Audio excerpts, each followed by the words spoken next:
Thanks for watching. I'm meteorologist Jacqueline Thomas. Heading through the end of our week, all eyes on a big shot of cold air moving in, a short but very intense blast of Arctic air as we head through Friday and Saturday.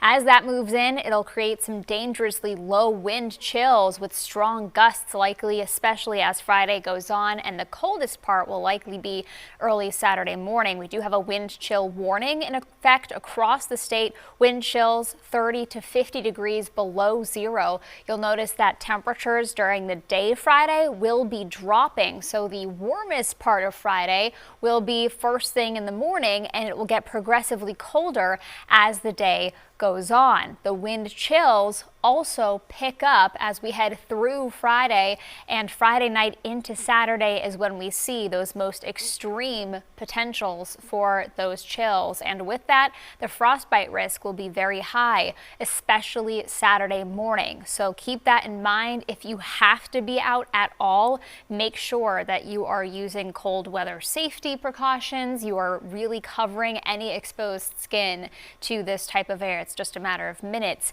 in these conditions that frostbite can occur.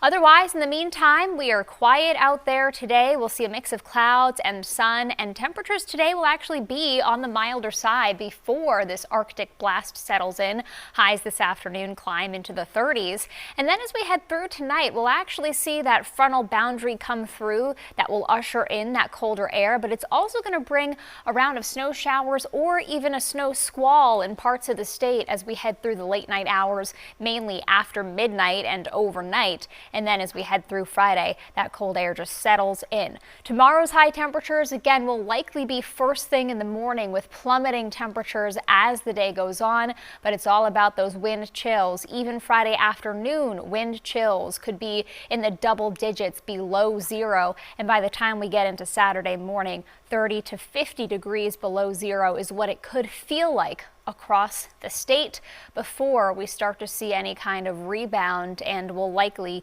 get that as we head towards Sunday. So even Saturday is going to be very cold. Dress in insulated layers, protect your pets and animals, make sure your car has a full tank of gas, and again, limit any time spent outdoors. Rest of the 7-day forecast shows that it is a short-lived blast of cold. As we head through Sunday, we're back in the 30s and even some 40s early next week.